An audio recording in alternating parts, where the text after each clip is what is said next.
Tsunami என்றால் பலரும் அறியாத காலகட்டம் அது. ஒரு சில மணி நேரத்தில் பல்லாயிரக்கணக்கான உயிர்களை பறித்து போன ஆழிப்பேரலையின் வேதனை சுவடுகள் 20 ஆண்டுகளை கடந்தும் மறையாத கிராமங்கள் இன்றும் உள்ளன. அதாவது சுனாமி வந்துட்டு நாங்கள் 24 அங்கே இருந்தோம். எங்கள் ராமேஸ்வரம் உழைப்புக்காக போயிருந்தோம். இங்கே இப்படி ஒரு சம்பவம். காலையில் 10 மணிக்கெல்லாம் எங்களுக்கு தகவல் வந்துருச்சு. நாங்கள் இங்கே சேரும்போது ராத்திரி 9:30 மணி. வந்து யாரையுமே பார்க்க முடியல, எதையுமே தொடவும் முடியலை. மறுநாள் காலையில் தான் எங்கள் எல்லாருடைய குடும்பத்தில் உள்ளவங்களையும் நாங்கள் பார்த்தோம்.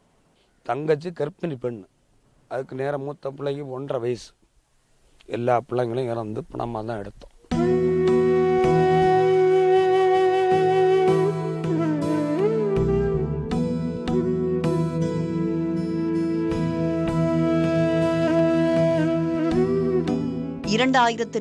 ஆண்டு கிறிஸ்துமஸ் பண்டிகைக்கு அடுத்த நாள் நிகழ்ந்த ஆழி பேரலையில் குடும்பத்தை இழந்த பீட்டர்சன் வேதனை வாக்கியங்கள் இவை.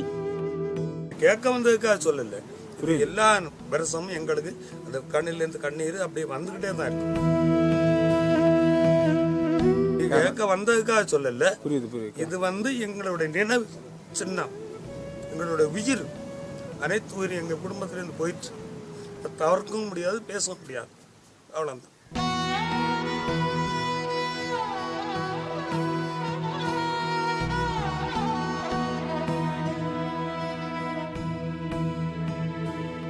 கன்னியாகுமரி மாவட்டத்தில் அன்றைய தினம் 1147 பேர் உயிரிழந்தனர். அதிகபட்சமாக உயிர் சேதம் ஏற்பட்ட கிராமம் என்றால் பீட்டர்சன் கொட்டில்பாடு கிராமம்தான்.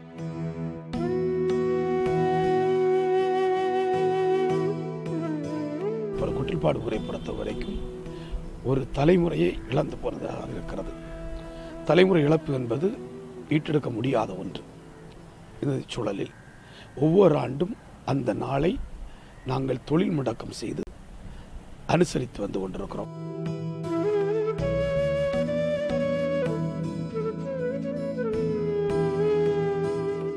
ஆழிப்பேரலை பேரழிவின் போது ஏவிஎம் கால்வாயில் சிக்கி உயிரிழந்தவர்கள் அதிகம் என்று குற்றஞ்சாட்டும் மக்கள் அப்போது போதிய பராமரிப்பு இல்லாததால் உயிரிழப்பு அதிகரித்ததாக வேதனை தெரிவித்தனர்.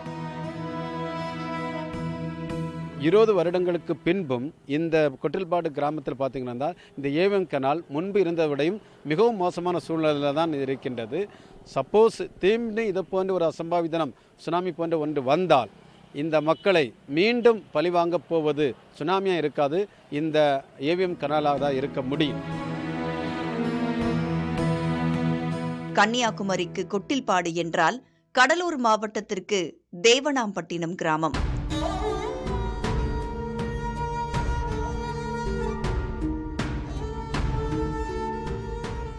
இங்கும் ஆழிப்பேரலையில் சிக்கி 100க்கும் மேற்பட்டோர் மாய்ந்து போயினர்.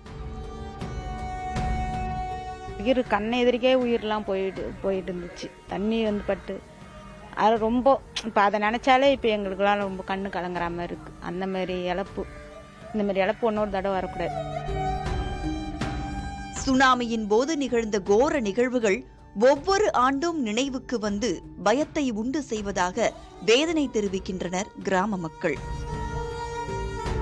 அந்த தண்ணி வந்தது பாரு, அந்த நேரத்தில் எங்க அப்படியே கொள்ள இந்த சட்டை கலர்ல இருந்த தண்ணி எங்க கூட அப்படியே அடிக்குது. அப்படியே இப்படி ஒரு போட்டு வந்துருச்சு. எங்க பையன் மேல லைட்டு மதில் மேல தென்னை மரத்துல ஏறி உட்காந்துட்டு என்ன ஓடி போன்றான்.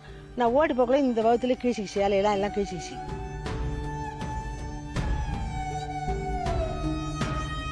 சுனாமியில் வீடுகள் உடைமைகளை இழந்த தங்களுக்கு வீடுகள் கட்டி கொடுக்கப்பட்ட போதும் பட்டா வழங்கவில்லை என்று வேதனை தெரிவிக்கும் கிராம மக்கள் அரசு நடவடிக்கை எடுக்கும் என்று காத்திருக்கிறார்கள்.